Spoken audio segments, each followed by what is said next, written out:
Quoi que puisse dire Aristote et toute la philosophie, il n'est rien d'égal au tabac. C'est la passion des honnêtes gens. Et qui vit sans tabac n'est pas digne de vivre. Non seulement il réjouit et purge les cerveaux humains, mais encore, il instruit les âmes à la vertu. Et l'on apprend avec lui à devenir honnête homme. Ne voyez-vous pas bien, dès qu'on en prend, de quelle manière obligeante on en use avec tout le monde et comme on est ravi d'en donner à droite et à gauche, partout où on se trouve. On n'attend pas même qu'on en demande et l'on court au devant du souhait des gens, tant il est vrai que le tabac inspire des sentiments d'honneur et de vertu à tous ceux qui en prennent. Mais c'est assez de cette matière. Reprenons un peu notre discours. C'est bien donc, cher Gusman, que Dona Elvire, ta maîtresse, surprise de notre départ, s'est mise en campagne après nous.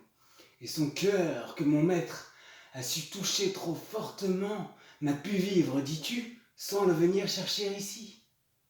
Veux-tu qu'entre nous, je te dise ma pensée?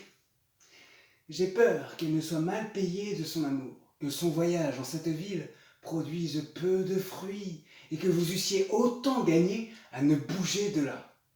Don Juan, je n'ai pas grande peine à le comprendre, moi, et si tu connaissais le pèlerin, tu trouverais la chose assez facile pour lui. Je ne dis pas qu'il ait changé de sentiment pour Dona Elvire.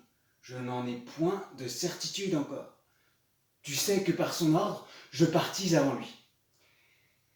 Et depuis son arrivée, il ne m'a point entretenu. Mais, par précaution, je t'apprends internos, que tu vois en Don Juan, mon maître, le plus grand scélérat que la terre ait jamais porté.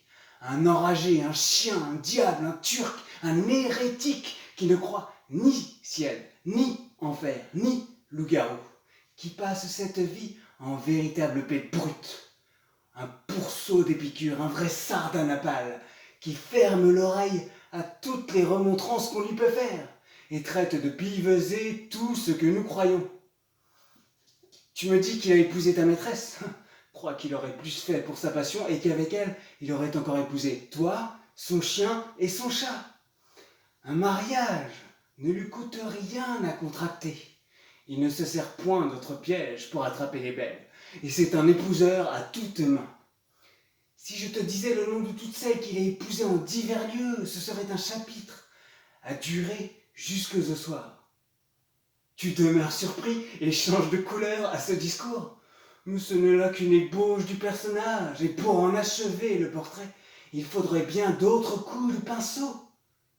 Suffit qu'il faut que le courroux du ciel l'accable quelques jours qui me vaudrait bien mieux d'être au diable que d'être à lui, et qu'il me fait voir tant d'horreur que je souhaiterais qu'il fût déjà je ne sais où. Mais un grand seigneur, méchant homme, est une terrible chose. Il faut que je lui sois fidèle, en dépit que j'en ai. La crainte en moi fait l'office du zèle, bride mes sentiments, et me réduit d'applaudir bien souvent à tout ce que mon âme détresse. Le voilà qui vient se promener dans ce palais. Séparons-nous. Écoute-moi, je t'ai fait cette confidence avec franchise, et cela m'est sorti un peu bien vite de la bouche. Mais s'il fallait qu'il en vînt quelque chose à ses oreilles, je dirais hautement que tu aurais menti. Quel homme te parlait là? Mais il a bien l'air, ce me semble, du bon Gusman de Dona Elvire. C'est quelque chose aussi à peu près de cela. Quoi, c'est lui? Lui-même. Et depuis quand est-il en ville? D'hier au soir. Et quel sujet l'amène? Je crois que vous jugez assez ce qui le peut inquiéter. Notre départ, sans doute. Le bonhomme en est tout mortifié et m'en demandait le sujet. Et quelle réponse as-tu faite? Que vous ne m'en aviez rien dit? Mais encore, quelle est ta pensée là-dessus? Que t'imagines-tu de cette affaire? Moi, je crois, sans vous faire tort, que vous avez quelque nouvel amour en tête. Tu le crois? Oui. Ma foi, tu ne te trompes pas, et je dois t'avouer qu'un autre objet a chassé Elvire de ma pensée. Eh mon Dieu, je sais mon Don Juan sur le bout du doigt, et connais votre cœur pour le plus grand coureur du monde. Il se plaît à se promener de lien en lien, et n'aime guère à demeurer en place. Ne trouves-tu pas, dis-moi, que j'ai raison d'en user de la sorte? Eh, monsieur, Quoi, à part? assurément que vous avez raison. Si vous le voulez, on ne peut pas aller la contre.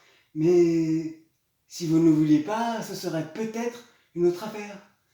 En ce cas, je te donne la liberté de parler et de me dire tes sentiments. Eh bien, monsieur, je vous dirai franchement que je n'approuve pas votre méthode et que je trouve fort vilain d'aimer de tous côtés comme vous faites. Quoi, tu veux qu'on se lie à demeurer premier objet?